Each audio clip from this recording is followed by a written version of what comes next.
هذا طال عمرك امرأة تزوجت وعمرها 17 سنة في السعودية، ولما بلغت 17 سنة مع زوجها، تزوج عمرها 17 وقعدت مع زوجها 17 سنة ما رزقت بأبناء.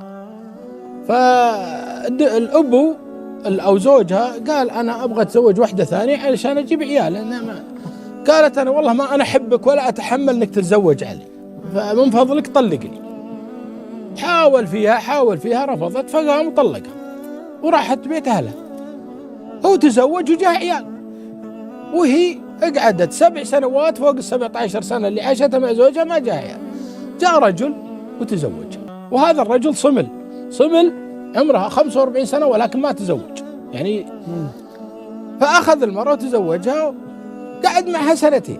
السنة الثالثة جاءها آلام في البطن، وهالآلام تأخذ لها مرة وتأخذ لها حلتيته وتأخذ لها من علاج منها الحريم، ما جاء فيها بالها شيء. إذن زاد الألم وصار عندها يعني.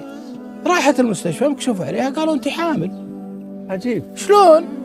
قالوا والله أنت حامل، أنت في الشهر السادس أو الخامس الآن، ما تدرين عن نفسك. وهي انهبلت مستحيل. قال هذا الجنين وهذا وضعه وهذا وضعه. هذا الكلام قريب قبل كورونا. تم الحقيقة جاءت ولد وسمته خالد.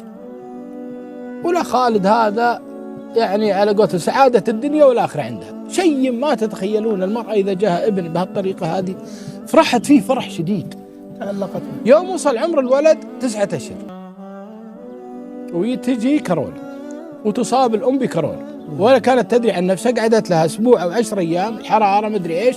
يوم ودوها المستشفى سووا لها تحاليل، قالوا أنت معك كورونا. أدخلوها المستشفى، ولكنها دائما ما تنشد إلا عن خالد. وش صار خالد؟ أبو زوجها يروح عليها ويجي في هالمستشفى. خالد طيب، خالد بخير، خالد معاديته الأم توفي 3 يوم من ذهاب الأم، وهو يقول إن علمت الأم ماتت. خذ العزا فيه ودفنه صلوا عليه وخلصوا وهي ما تدري. وكل من كلمها من أهلها ولا شيء قال لا تجيبون سيرة خالد، خلونا الحين الأم تطيب.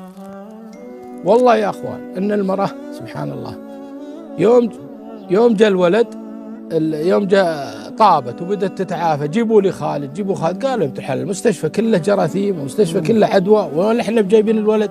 يقول أنا بها تطيب 100%، بها تصير قوية علشان تتحمل وقع الخبر. سبحان الله. كتب لها خروج. يوم جت تطلع الأبو يقول أنا 3 أيام اللي قبل خروجها أدعي ربي إن الله يصبرها، أدعي ربي إن الله يعني يهدي